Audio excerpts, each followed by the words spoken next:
Familiar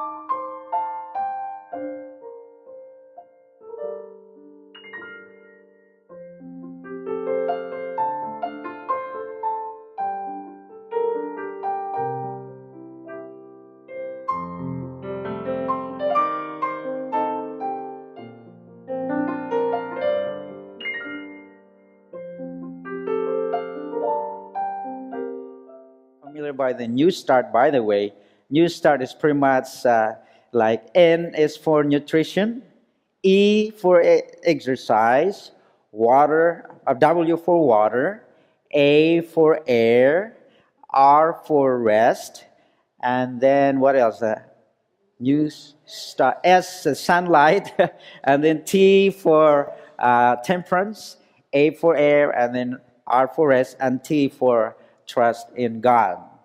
So those are really, even those, and we just got to talking about it very briefly just now, that even those that does not believe or doesn't have any affiliation with any church believe that there's six best natural doctors out there, and the six out of the eight that we normally present.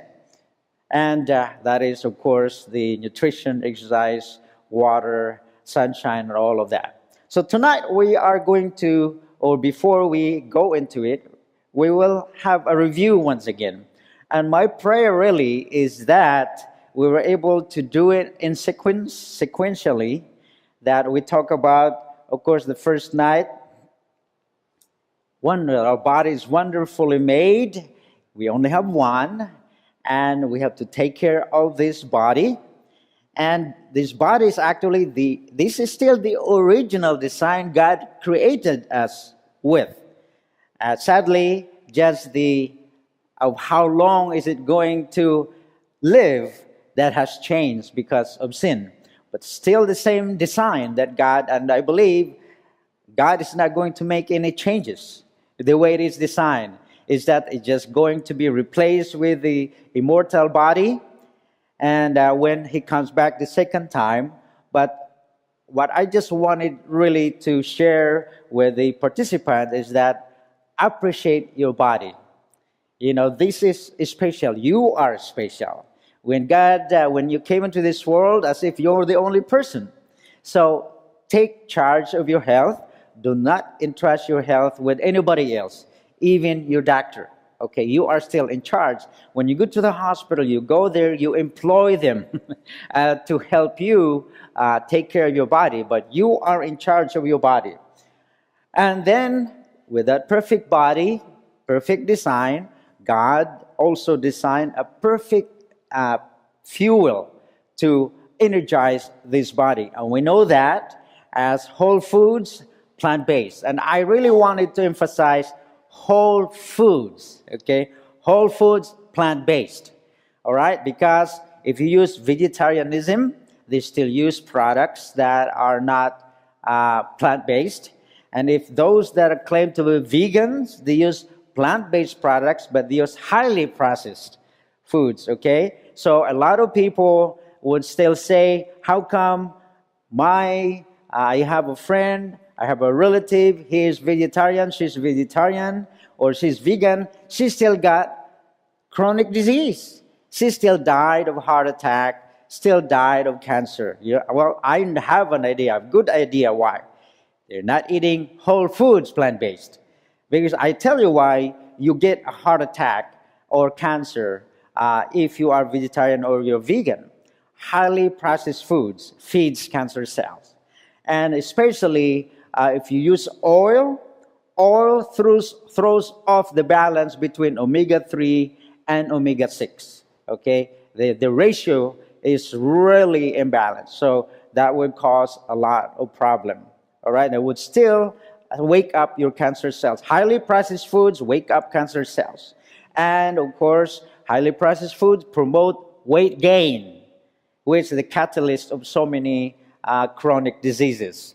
And then we talk about health suppressors. If we feed this perfect body with perfect fuel, if we avoid all these things that we talk about that suppresses health, we know what they are, and we know like of course smoking, alcohol, every time any component of plants that it extracted from the original, it become harmful for you. Okay, so God designed the food as a package. So foods right now would either become what comes with a bonus or a baggage.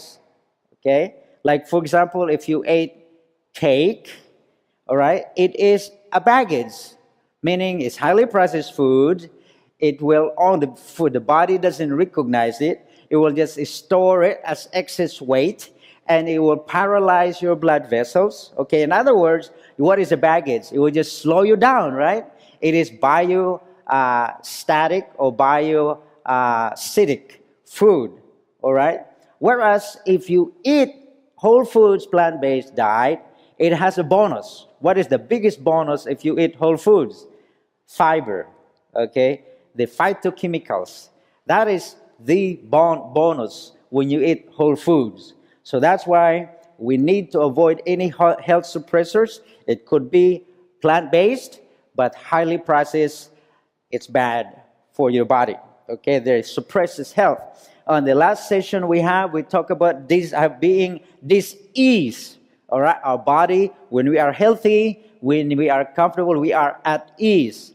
And then if we feed our body with any of the health suppressors, our body will become dis-ease. Okay, so especially the biggest killer among the diseases are the chronic diseases, totally preventable and reversible. Sadly, a lot of patients who would come to our clinic, when I ask them what type of medication they are taking, they said, they would pull out this bag of medication, and I would ask them how long you've been taking them. And they would say, maybe 15, 20 years. I said, what are they for then? So, my doctor told me that I will be taking this for life. And they will be very, very surprised if I tell them, what if I share you some information that actually you can slow the progress or reverse the process, or actually you could be healed. Now, what do you need to do? What do I need to take? I said, you don't even have to take anything. I told them, you eat, right? Yes. You buy foods, right? Yes. Then you can do something about it. Just buy the right kind of food. All right? It's a matter of what you put into your mouth, okay?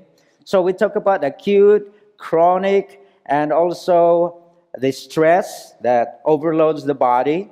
The symptoms, please don't silence the symptoms. Listen to your body. Symptoms is the body's way of saying something's wrong's going on. Don't silence it. Listen to it. And ask your doctor, hey, what's causing this? All right? Because most of the medications prescribed today, it is to mask the symptoms. Okay? If you have pain, for example, pain is your friend. It's just the body saying, please don't use this part of your body. Okay? Give me time to heal. A lot of people have back pain. And say, praise God for pain medication. Now I can work. And what's going on?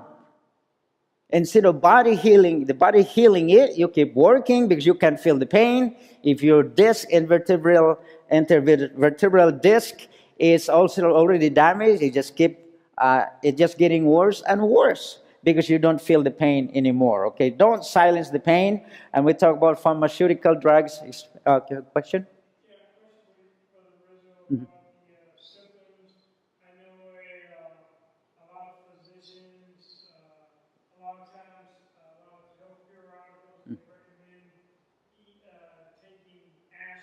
Mm-hmm. And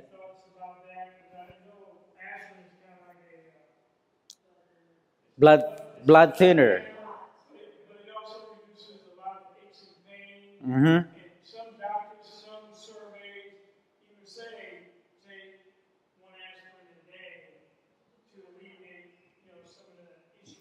Okay. Okay. So aspirin, they usually prescribe it to thin as a blood thinner.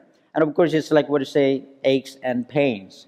Now, especially for those that are having what do you call that, symptoms or leading towards having heart disease, the doctor would prescribe those to thin the blood. But think about this. Plant foods, especially the vegetables, the dark greens, they have nitric oxide that thins the blood. So what does usually the doctor say? If they prescribe you some blood thinners, what do they tell you? Don't eat dark greens. You know why? Because it works the same exact thing and there's no side effect. Isn't that very sad? Okay. Again, what is aspirin? Aspirin, what does the aspirin has? A bonus or a baggage? A baggage. You know why? Because it is bad for your stomach lining. Okay, it will cause ulcer. All right, and then aspirin is a chemical. Okay, processed chemical that you take in. So there's a baggage. Whereas if you eat dark greens, what do you have? A bonus or a baggage? A bonus. What is the bonus? The fiber. See that? That is again the conventional mentality, is that they would rather have you spend money to buy that aspirin, whereas you eat anyway. You go to the grocery store, you buy your greens, you have it. All right? You have a bonus. You have the fiber. So with me, I would not take it myself, because I know that by experience, I know that my blood is consistent enough the way God has designed it. I really believe that, because before because all our health depends on the health of our blood vessels. Just like think about it, the food supply or the business materials in a country depend on their highway system, how they were delivered. So the same thing with our blood vessels. Blood vessels, all the nutrients are delivered through our blood vessels, through the network of vessels, was how long again? How long? If you connect all your blood vessels, how long? Oh, 60,000, yes. 60,000 miles of blood vessels. That's where all the nutrients of our body was delivered for every cell in our body. Okay, so we talk about that one. So tonight, hopefully we'll learn something more. I know you have an idea, you have ideas as far as exercise is concerned. I always, we talk about body in motion, all right? And hopefully we'll learn something tonight. I created this triangle right here, triangle of health. We've been talking about the main part of this, the foundation of this triangle is optimal nutrition. And then we have the exercise part and the rest part. The biggest bulk on this one of the health is the foundation, optimal nutrition. Now, if I put some percentage on this, I would probably say that 80% on the bottom and 10% on the other two sides. Okay, if I put that number, that's not accurate. I'm just giving out that number because sadly the body takes so much abuse. And Paul himself said in Romans 7:19, I do not do the good I want to do, but the evil I do not want to do, this I keep on doing. Isn't it amazing that our body can take so much abuse and we still, and actually it can turn around, it can reverse the process if it's suffering or some, and let me share this with you. You cannot out-exercise a bad diet. How many times you hear people saying, take out a piece of cake, oh, I'm just going to run tomorrow. A piece of cake, or maybe I'll run like extra more miles so I just can eat this piece of cake. Now, brothers and sisters, you cannot out-exercise a bad diet. Now, unlike a car, when you put gasoline in a car, it'll go to the firing chamber, It burns the gas and comes out. The food that you put in your mouth is different. It gets processed, it gets assimilated into your tissues and every single cell, and it would either promote health or promote disease. So, if you eat that piece of cake, what happened to your body? It paralyzes your blood vessel. It will interfere the circulation. It would create inflammation in your body. Okay, your body is inflamed. You know what inflammation is? You got a cut, it inflames, right?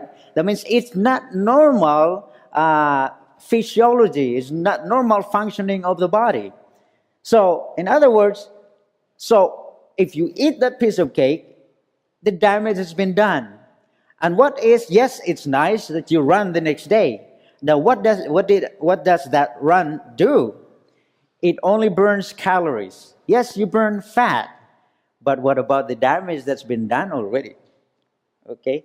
Because what happened is one meal of a wrong diet, it already does damage.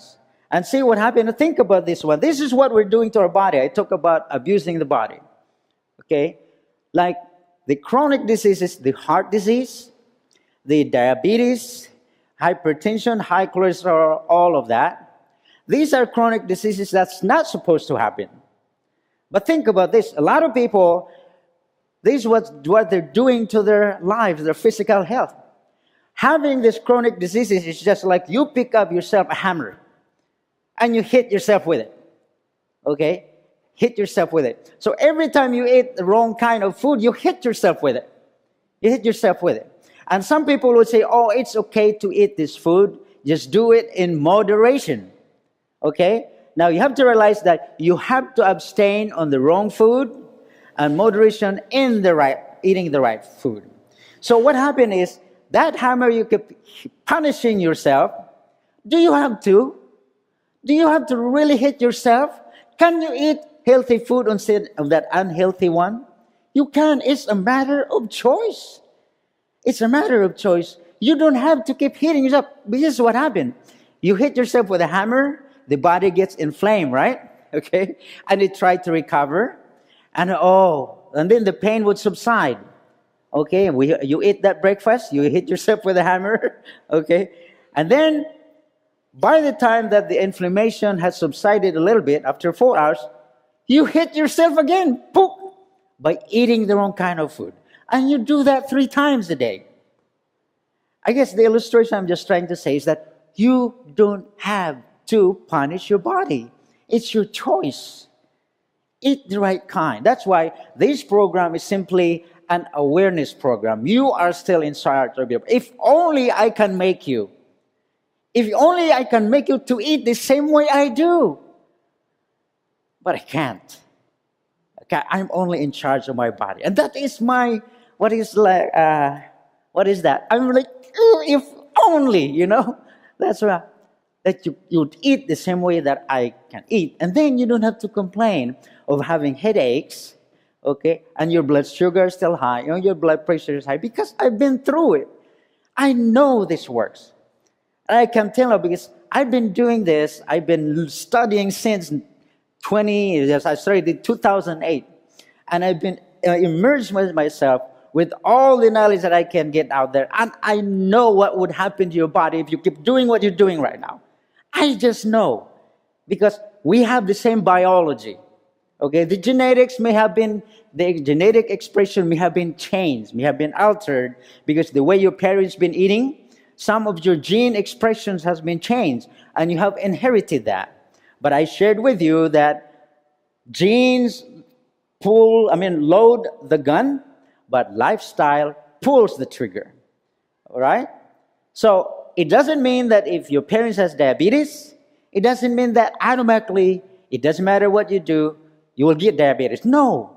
If you're doing exactly what your parents were doing, then you get same exact diseases that they're having. Okay? That means you cannot out-exercise. Have you heard of the show, what's the title of that one? Biggest Loser? Biggest Loser? You know Bob Harper there, the guy? You know what happened to him, right? He's got a massive heart attack, okay? So what happened is, In 2007, he had his cholesterol is really high. So he's concerned. He talked to his doctor. And he went into changing his diet. He became vegan. He became vegan and his cholesterol went down 100 or below. And was happy with it. And he even became advocate for, there's a PIA, he promote vegetarianism and veganism. But then in 2011, he quit being vegan. He said his body, while he is vegan, while he was being a vegan, he still cheats. He wasn't really serious about it. He would still eat something that vegans are not supposed to be eating. Finally, in 2011, he declared to the world, because he's got a lot of fans, saying that he just cannot get enough protein for his body, being a vegan. And this is in 2011. And sure enough, February this year, massive heart attack. He has comatose for 2 days. Good thing that they were able to perform CPR. There was a couple of doctors working out with him at the gym. He was able to rush him to the hospital, perform CPR on him. So he's still here. So right now, he said he's still recovering and he strictly follow his doctor's advice. Okay, yeah, there's so many doctors out there. They're saying, like, if you want to know about health, don't ask your doctor. Because they have different training. Okay, they're focused on training. Their training is only a few hours of nutrition in medical school. Okay, so if you want to know about health, don't ask your doctor. And I know this is recorded, and I am very bold on this one because it's not my own word anyway. I just quoted several other MDs, doctors, saying that doctors is really the wrong group of people to ask about health because their emphasis is not on that one. Okay? So he's still recovering and he eats a lot of fish now because it is healthy because of the omega-3. And guess what? The cholesterol on fish. Okay? And he's very mad. He's saying right now, he's mad. The vegan group and vegetarian group making comments saying, you're gonna have a heart attack again. And he's mad. He's saying, please unfollow me. Mind your own business. I do yours, whatever, and I'll do mine.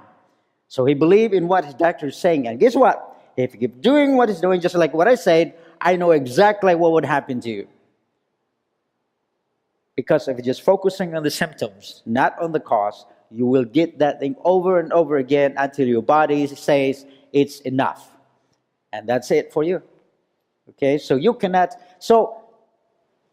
And right here, if you do exercise, think about it. 70% diet and 30% gym. Okay, abs are made in the kitchen. And there is a study, I just forgot to include a video there. An Olympic athlete who eats meat, as far as health is concerned, nothing compared to a vegan who is sedentary. They have proven it, okay?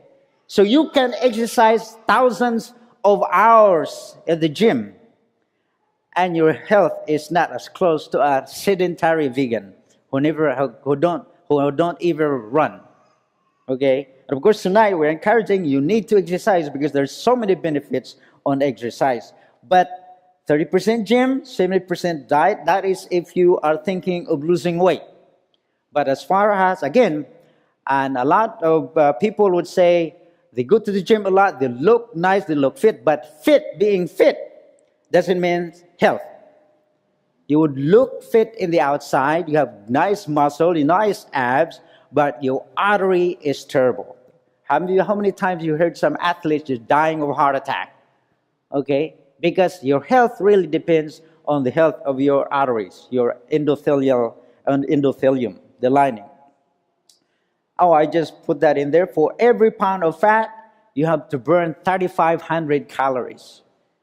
Okay, 3,500 calories that you need to burn. You have to realize that if you're taking in 2,000 calories a day, you only need to burn through exercise 30% of it. Because 70% is burned by called thermogenesis, meaning whatever your body's function inside, the digestion, the heart pumping, and the lungs, breathing, all of that. Even by you sleeping, you are burning calories. There's something that you have that factory going on inside. So 70% of the calories that you eat is consumed by the body. Only 30%, if you wanted to lose weight or to maintain weight, you only need to burn 30% of that calories. Okay, that means usually if you run a mile, you burn 90 calories. Okay, 90 calories. And we'll talk more about how much, these are just calories burned per hour based on intensity. Remember now that exercise, let me go back here. Oh, we'll just go to this one. Sitting at your desk for 6 hours a day increases the risk of cancer and diabetes. And we'll find out why. So that's why it's good that if you work in an office that involves a lot of sitting, you need to get up every 20 minutes. Just stretch your legs. And have you seen some office right now, some companies promoting that instead of sitting down on the computer, people are standing now? Okay, so walk around. So every 20 minutes, just try to get up. Just promote that circulation. Just go do some stretching. Okay, just get the circulation going. So every 20 minutes, you get up. So 6 hours, they have proven this one. People who spend more than 6 hours sitting each day are at higher risk of cancer, heart disease, and diabetes. Okay. I like this quote right here. This is from Upward Look. Page 146. It says, temperate, persevering, steady labor will achieve far more than can be accomplished by spasmodic efforts. Meaning once is spasmodic, once in a while. Every bone of the body, every feature of his countenance, every muscle of his limbs evinces the fact that man was made for activity, not for idleness. God created us with joints, so we have to move around. Okay. Otherwise, if he created us to be sedentary, he didn't give us any joints, and we can just walk like this. Okay, and then lie down and go to sleep. All right. God created us to be active. God to be active, and in activity. So.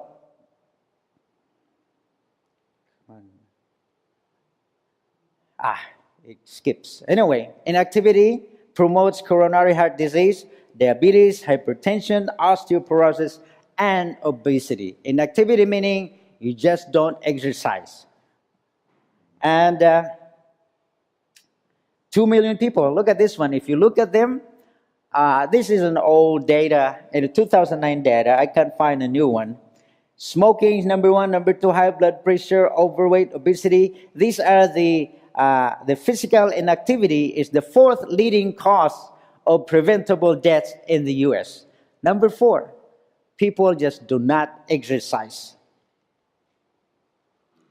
So aerobic exercise, the dietary guidelines for Americans, 30 to 60 minutes of moderate physical activity per day to prevent weight gain. That is, if you want to just maintain your weight, 30 to 60 minutes of moderate exercise. If you want to lose weight, 60 to 90 minutes to sustain weight loss, to sustain that one, okay?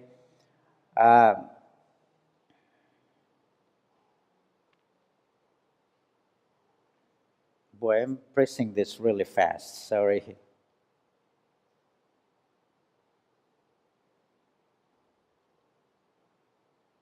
Okay, so aerobic exercise combined with weight training increase fitness for all aspects of life. You know what are aerobic exercise, right? Aerobics means that you're burning oxygen. An example of them is what? Running, cycling, tennis, and like that. And there's also anaerobic exercise. What are they? What type of exercise? You don't burn oxygen, but you just building muscle. There's a weight training. You do weight training. That's the aerobic. So again, 30 to 60 minutes of moderate exercise.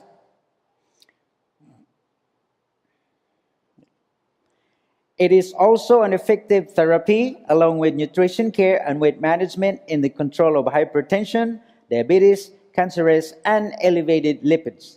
All chronic diseases uh, can be effectively managed along with proper nutrition and exercise.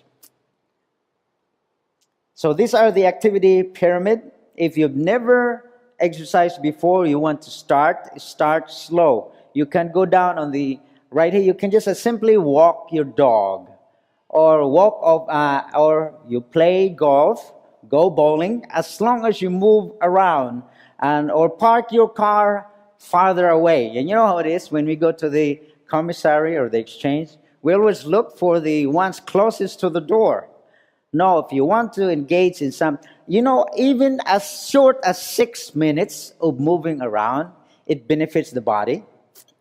As short as 6 minutes. So, next time, park your car away from the door.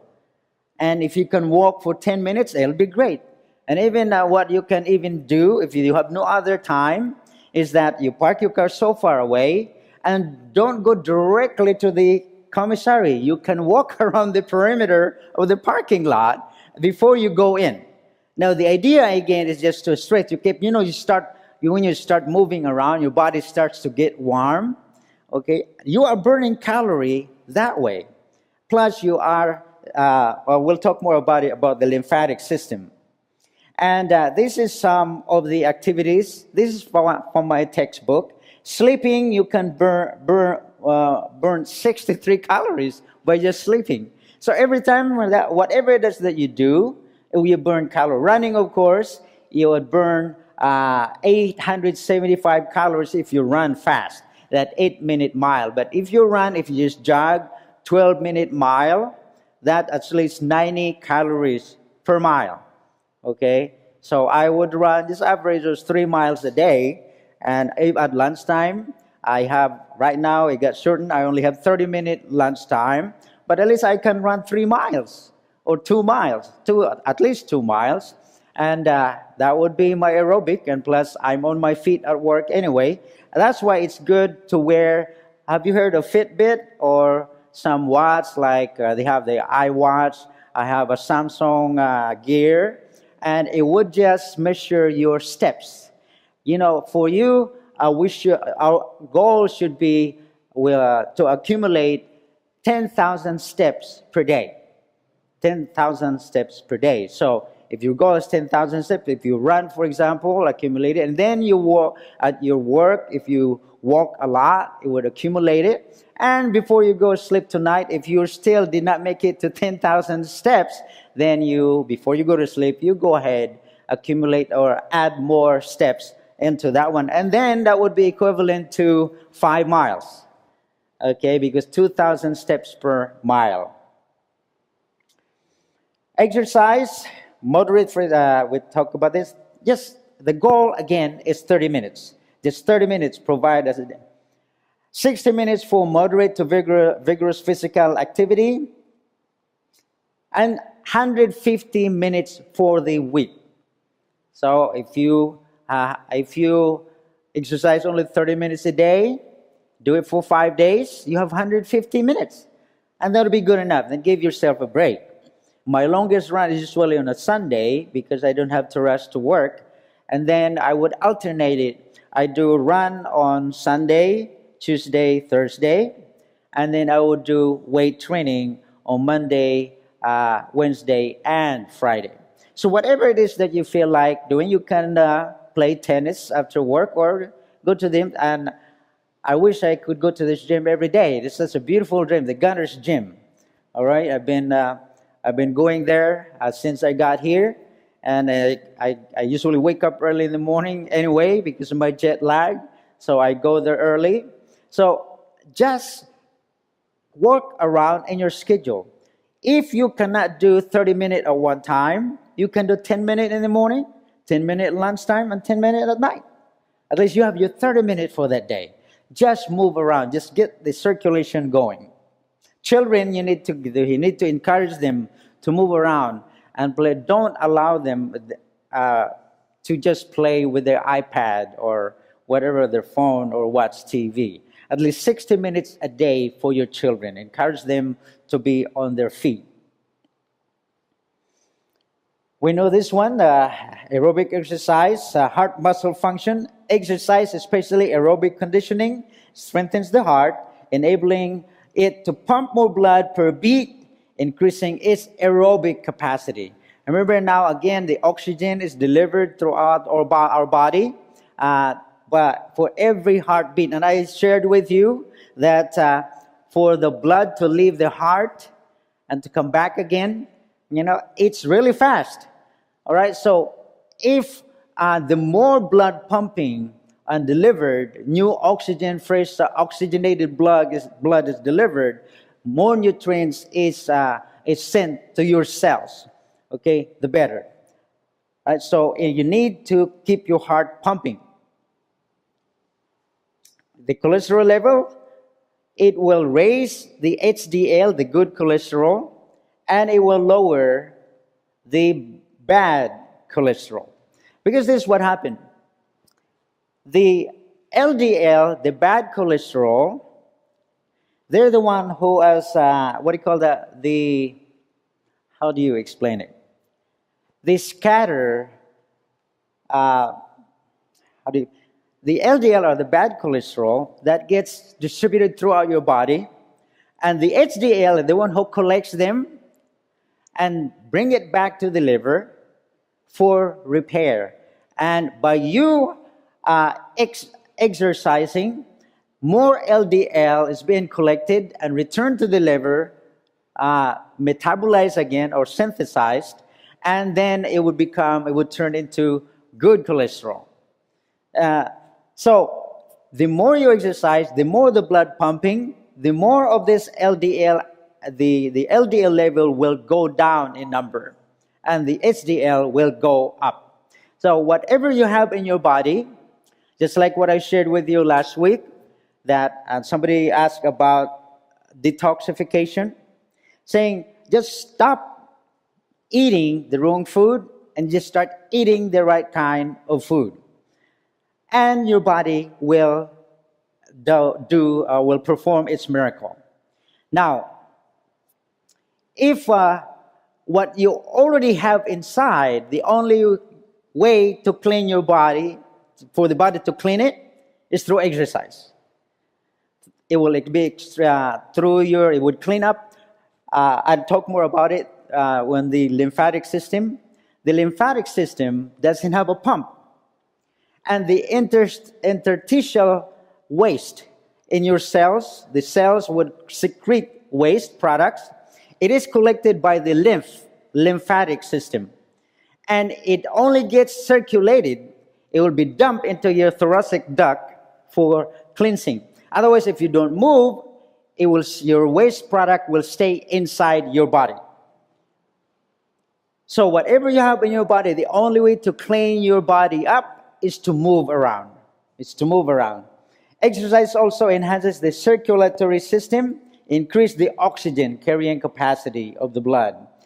And it is also one of the most effective non-drug treatments, especially for those with stage 1 hypertension. It helps your blood pressure, and even those with higher BP. For diabetes, regular, moderate, and that's why I talk to a lot of my clients that diet is only one component in controlling your diabetes. You really need to eat correctly, whole foods, plant-based. You need to regularly exercise, and you need to rest. And we'll talk more about rest on tonight. So if you're just eating correctly, it really doesn't guarantee that your diabetes will be controlled or be reversed if you're not exercising, because you really need to clean your body up. So exercise improves the action of a person's naturally produced insulin by increasing the number of insulin receptor sites, area where insulin may be carried into cell. So by you moving around, you're active, you have a lot of oxygen circulating throughout your body, it would actually increase the number of insulin receptor sites. You know how insulin works, right? There's this cell. When sugar is floating in your system, the pancreas would produce insulin. Insulin is the one who would open the cell so that the glucose or sugar will go inside. All right? And there's several, inside the cell, there's several areas. There's called receptor, where the insulin, just like a keyhole, the insulin is the key. What happens is if you exercise a lot, because if you don't exercise, your cell is encircled, the membrane. If you have too much fat, just like think about the keyhole, put a gum on it, and you put the key, what would happen? Will it work? No.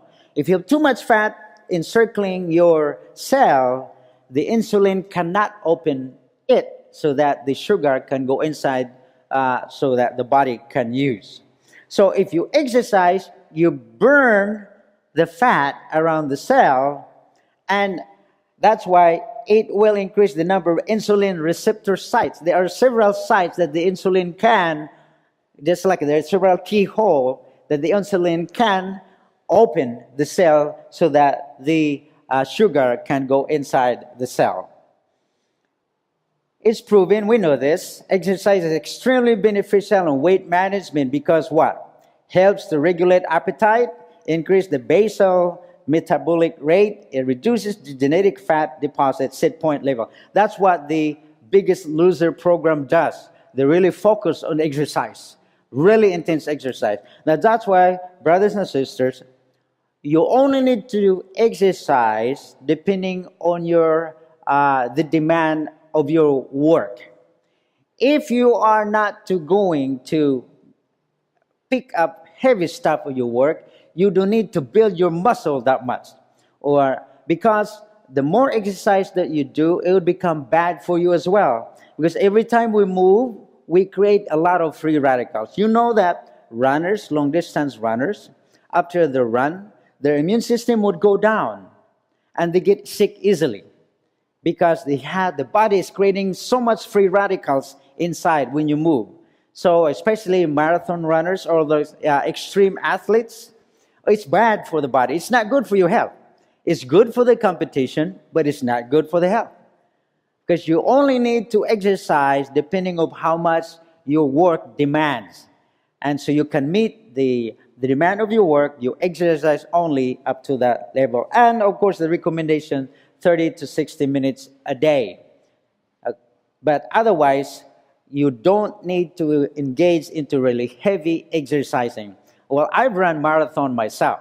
I enjoyed it, but it's not really the healthiest. It's just good. You can just say, oh, I have run the LA of the marathon, the San Diego marathon, I have the Las Vegas marathon. And okay, so what have you accomplished? Okay, health-wise. It's good. You just show that you have that endurance, but you don't even need to train that hard. Because I would wake up at 4, I would run, I just keep running, and I become addicted to it. Because I just want to feel that high, and we'll talk more about that later. So, as far as weight management, the best way to burn fat is slow, lower intensity aerobic exercise like walking, jogging, swimming, and light cycling. That is where you can best burn fat. You don't have to go intense exercise. All right. Besides, if you are carrying too much fat anyway, you cannot really engage in extreme intense exercise. So walking, swimming is the best way to burn fat. Yes.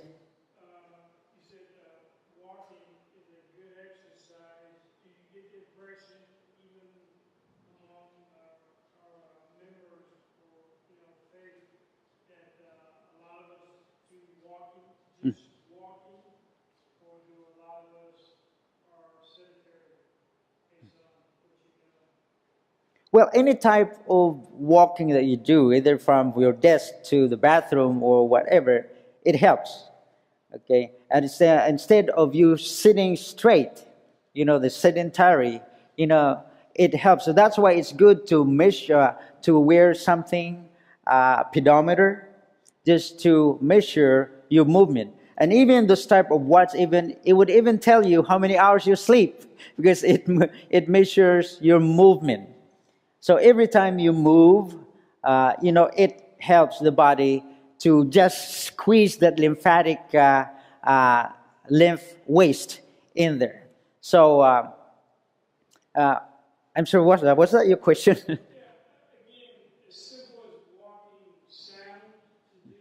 Mm-hmm. Mm-hmm.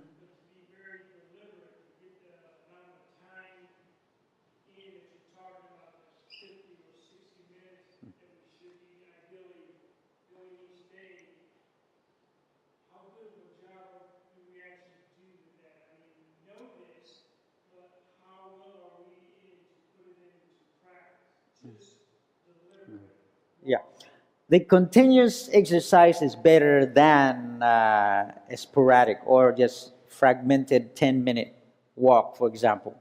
So as much as possible, aim to really just focus on exercising that 30 minutes.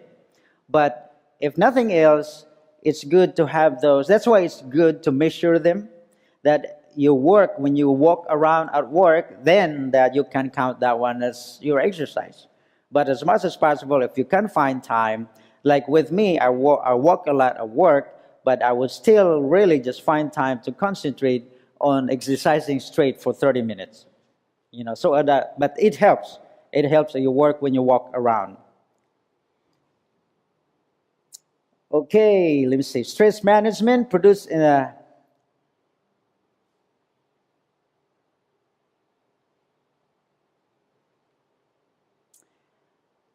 So exercise helps reduce stress-related eating.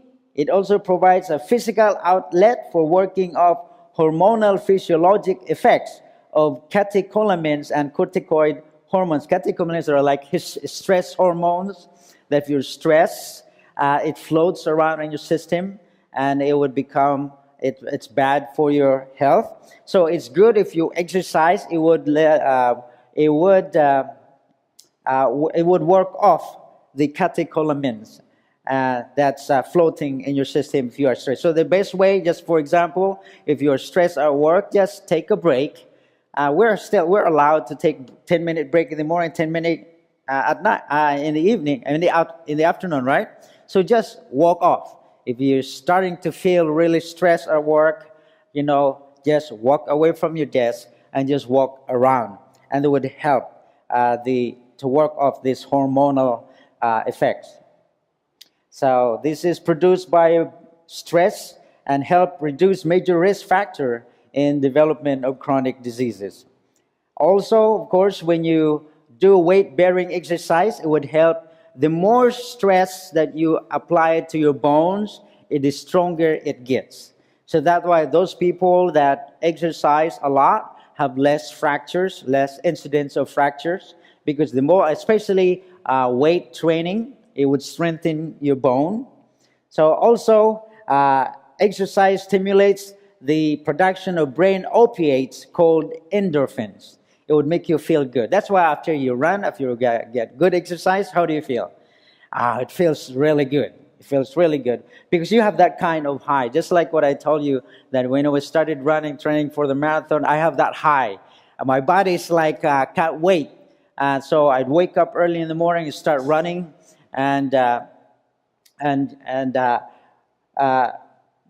marathon, full marathon is 24.1 miles, and during training, if you can already run straight for 18 miles, then you're ready for the 24 miles. Oh no, it's 26, right? Have you run marathons?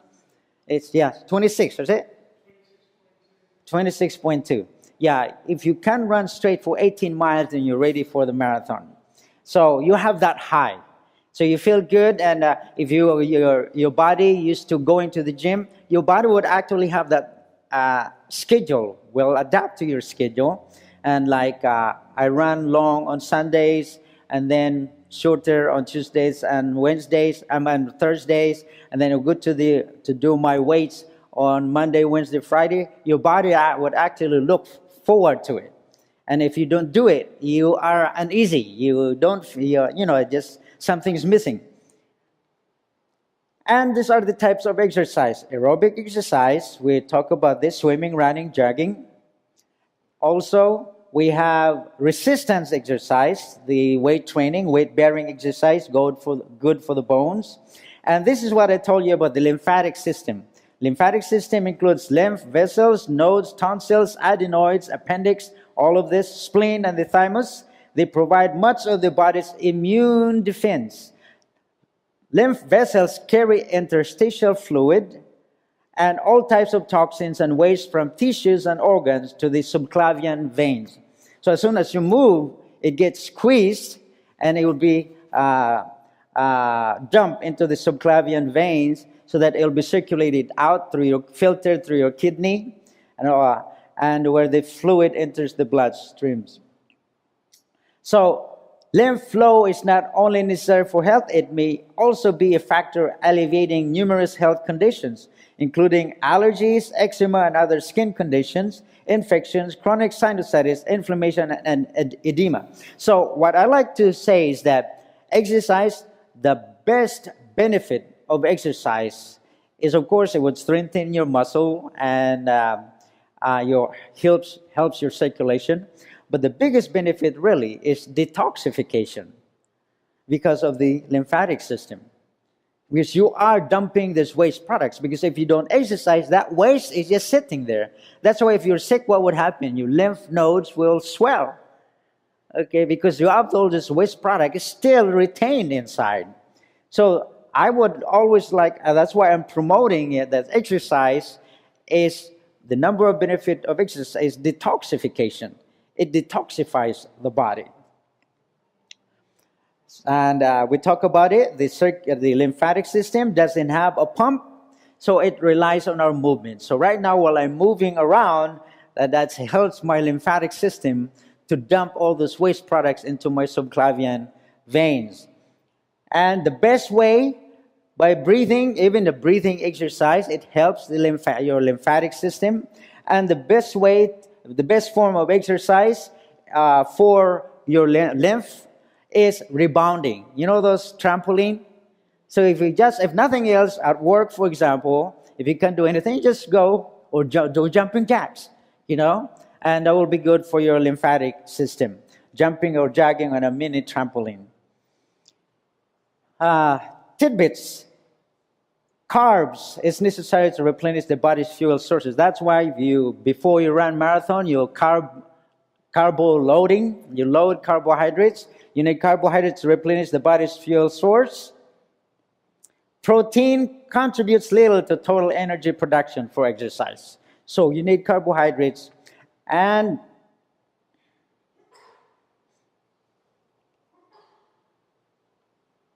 so the body's ability to burn fat as fuel depends on the level of fitness. The higher the body's efficiency in using oxygen, the more fatty acids will contribute to the energy supply.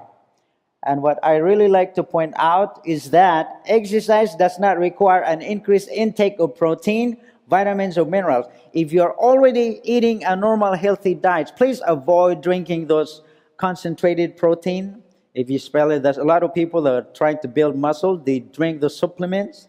Avoid those. If you're eating a healthy, normal diet, that's what your body needs for your exercise. You don't need to go into a special diet if you engage in some type of exercise. If you eat a healthy, normal, whole foods, plant-based diet, then you have enough energy to engage in many types of exercise. Drinking water. Okay, you need a lot of water, and your normal body weight, divide that in half in ounces. Like, for example, if 150 pounds, you divide that in half, that is 75 ounces of water. Divide that into 8 ounces, that's how many glasses of water. Now, if you exercise, you need to drink more. Do not rely on being thirsty to drink. Drink regularly. Drink regularly. Cold water taken in small amounts, frequent amounts is the best way to prevent dehydration. In most cases, electrolytes lost in sweat are replaced by continuing diet of adequate quality and quantity. Again, if you're eating, do not use any sports drinks. Again, actually, in those sports drinks, it actually delays the hydration process because water has no calories, right? So if you drink water in 20 minutes, it's already absorbed. Okay. If you drink sports drink, it has calories in them. So the body would try to break down the calories first before it gets absorbed. So in most cases, just avoid electrolyte solutions, which usually have sugar added in them, and it will delay its emptying from the stomach and thus delay rehydration. So avoid some sports drink. Avoid sports drinks. And the advice is we should exercise to be healthy, not to look good. To look good, to be fit outside is just one benefit. By the way, that's my son right there. He's trying to look like The Rock. Look at it. Now his arms right now is bigger than my thigh. I said, no, that's not healthy anymore. Okay, if you want to exercise, just exercise so that it would meet the demand of your daily activities. Let's quickly, I'll spend 10 more minutes. 10 more minutes. Rest. Vitamin R1, they call this one. Short-term and long-term sleep deprivation can affect resistance to disease. Losing even 3 hours of sleep on a given night can cut in half the effectiveness of your immune system. So you need to sleep. They call this vitamin R. They call it vitamin R because there's so many things going on inside your body. Growth hormone requires sleep for optimal release. That's why the younger the kids, they need to sleep from 10 to 12 hours because they are growing. They need that growth hormone. Now, adults, do we still have growth hormones? We actually still do. They're used for repair. Okay, so we need sleep, and the body would only produce that if you sleep. Chronic fatigue, heart disease, heart-related deaths, and stomach and intestinal problem is due to lack of sleep. Dr. Baldwin, this is a research doctor, asserted that a 7-day rhythm is a normal built-in feature of our physiology. And this is very interesting. Listen to this one. So, it's that our body has that rhythm that every 7 days needs to have rest. And it said, for example, a person who had surgery or like organ, that post-surgical swelling increases on the 7th and 14th day. So it's 7-day cycle. And organ transplant rejection more likely to occur on the 7th and 14th day after surgery. Isn't that interesting? Okay, and it said, keep our weekly rhythm synchronized by pausing 1 day in 7 for a time of rest. And it must come at the same time each week. Now, is there somewhere that said that we should pause every 7 days? This is science now, but they have studied. Now, it is not sufficient to get 1 day in 7 off. It is optimal to get a specific day and 7 off on a regular basis. This is awesome. And so the Bible is saying this all along. On the 7th day, God ended his work, which he had made, and he rested on the 7th day. Okay, he rested on the 7th from all his work, which he had made. So we lost this one here. So he blessed that 7th day, and I thank God and I praise God that as a Seventh-day Adventist, we've been doing this. Even science has finally caught up to what God has already designed. That every 7th day we have that rest. Outdoor recreation activities provide mental break from routine. We need that as well. That's along with vitamin R. Meditation and prayer provide a form of rest that has been practiced for centuries. Now, tomorrow we will talk about intangibles, which include prayer. And I really believe that if we acknowledge that we have that perfect body, we are now knowledgeable about the perfect fuel that we put into it. If we avoid all of those health suppressors, all right? And then we will not succumb to diseases. And if we will engage in regular physical exercise, it detoxifies the body, and you can achieve the optimum health. And the Bible said that physical training is of some value,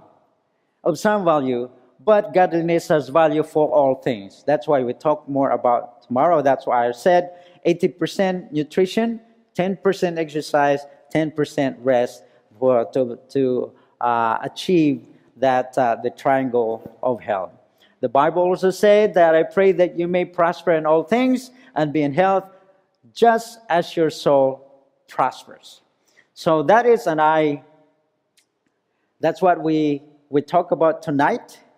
Body in motion. We need to engage in physical activity, but the very thing that I want you to remember is that you cannot out-exercise a bad diet. Meaning, if you really want to be healthy, you have to start with the proper diet. And the proper diet, the perfect prescription that God has given us, is whole foods, plant-based diet. Again, the emphasis is whole foods. Even if you don't exercise, if you eat correctly, the body will try to get rid of the excess weight that it doesn't need. Right? So, for example, to determine how much you're supposed to weigh, I already mentioned this one. For female at 5 foot, the ideal weight is 100 pounds. And then each additional inch, you add 5 pounds. So if you are 5'2", that means your ideal weight is what? 110. Now you add 10 pounds if you are medium built, and another 10 pounds if you are large frame. But that's the ideal weight. For male at 5 foot, the ideal weight is 106 pounds. And then you add 6 additional pounds for each inch over 5 foot. All right, so at 5'4", like me, 5'4", I'm supposed to weigh how much? 124. Small frame, medium frame is at that one, 134, and you can weigh up to 144 if you are large frame. So I believe that I'm medium built, so my weight is right there. Okay. So, and again, as far as weight management, the healthy weight loss should be just 2 pounds per week. Don't get excited if you lose more than that one, because it would just almost like create a vacuum and you suck the weight back in. You have to realize now, so what would you do is that if you are like, for example, 20 pounds overweight, you divide that in half, okay?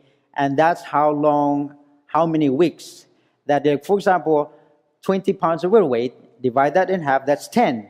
So to lose that 20 pounds, you need 10 weeks. The 10 weeks. So be patient, work in it. Don't even worry. This is what I want to do. If you really want to engage into weight loss, focus on whole foods, plant-based diet. And my wife, again, with me, it's just so easy, really. Whole foods, plant-based diet, 5 different colors, 5 varieties. Don't spend too much cooking. 80% raw, 20% cooked.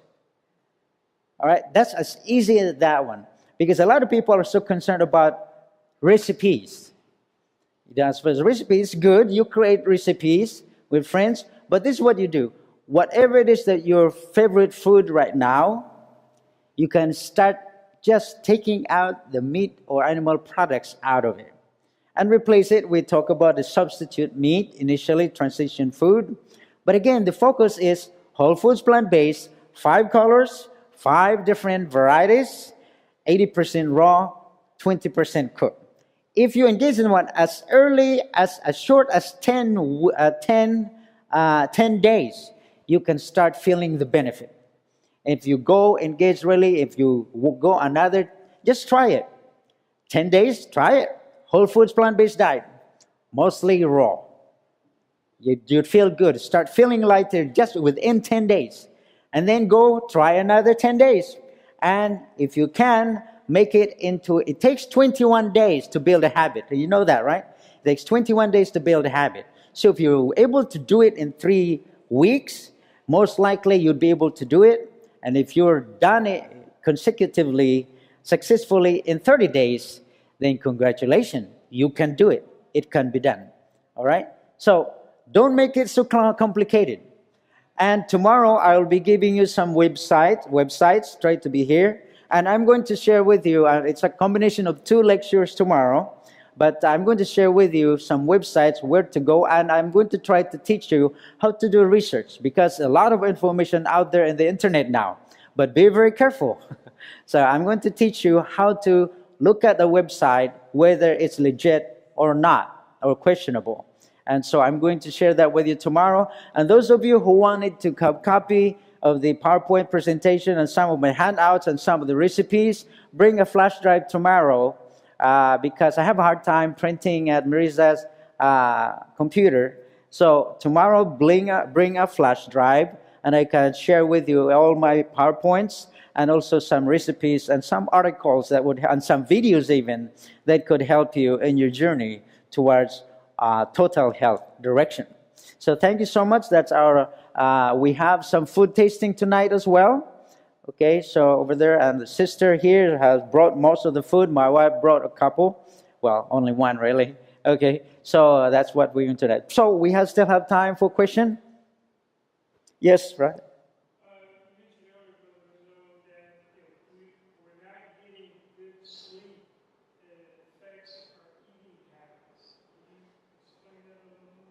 Yeah, again, it's just through our body has a rhythm. Like, for example, you're used to eating what time for breakfast. Your body actually prepare itself for that one, all right, and lunch. And then what happened is we should be, I share with you, we should be asleep 2 hours before midnight. The reason being is that your body does its repair between midnight and 4 o'clock. Okay, so if you are not eating, for example, regularly, okay, it tends to throw off your rhythm. And if you're not sleeping enough, because I ate, for example, should be try to eat your dinner 4 hours before you go to sleep. So if you sleep at 10, what time are you supposed to eat your dinner? 6 o'clock, right? Because if you not sleep by 10, guess what happened? You'll be hungry, right? You feel hungry. So a lot of people would go for midnight snack or snack after 10. And there's no. So that's why it's a good idea to sleep right on time. And so this is what happened anyway. If you feel hungry after you eat dinner, before you go to sleep, just drink water. Because you know the part of your brain that controls hunger and thirst, they're very close. Sometimes if you feel hungry, you're actually just thirsty. So drink water, and your hunger may just go away. All right? So that's why a lot of people would eat more because they go snacking. Because if they're still awake by the hours that you're supposed to be asleep. All right? Yes?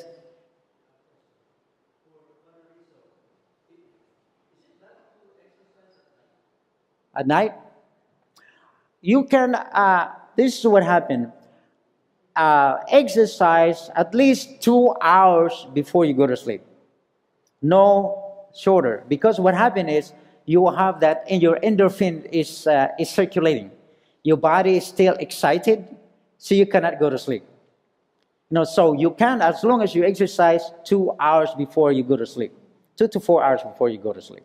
So that means if you're planning to sleep at 10 o'clock, try running before 8 o'clock or something like that, So, but you can exercise anytime that you have time. right? And a lot of people would say, yeah, early morning is the best one because your body, you want it to wake your body up. But exercising anytime is a good time. Of whatever it is, that good time for you. But it's not bad to exercise as long as it's 2 hours before you go to sleep, so that your body will come down. Because if you have a lot of that endorphin, that energy floating in your system, you cannot go to sleep. It would affect your sleep. Okay. Any other questions?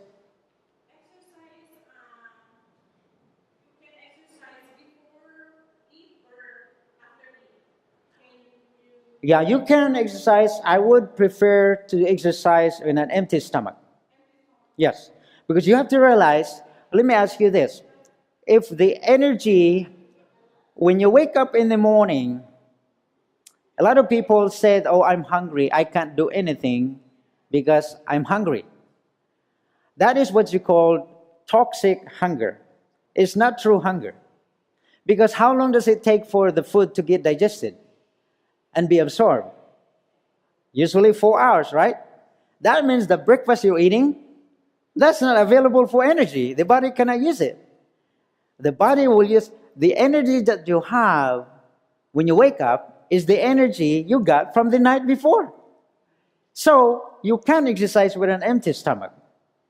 Okay, because you have energy, the energy is stored in your muscle. The ATPs, the adenosine triphosphate, the body broke it down. It's ready. So when you wake up in the morning, you have energy. You can run or you can whatever exercise you need to do.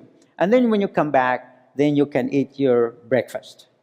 And if you have to, I would suggest that you exercise. If you have eaten already, you wait until maybe at least 2 hours so that your food is digested already. Because if you have full stomach and you go run, the stomach, when after you eat, the stomach will spend a lot of energy to digest your food, and then you run. So you're dividing, so it will interfere with your digestion. Did I answer your question? Okay, all right. Okay, anything else? Thank you so much. So tomorrow, bring a flash drive. If you don't have any, you can just get it from Brother Marco or whoever other would bring a flash drive. So you can have the PowerPoints, the recipes, and the handouts that I actually have, and you can just have it. Just good information that would help you in your journey towards total health direction. Thank you. Just a reminder, Brother Lulu, we do have food tasting in the fellowship hall over there, and also we still have free literature out there for personal reading, or if you want to share with your friends and family, feel free to take it with you. At this time, let us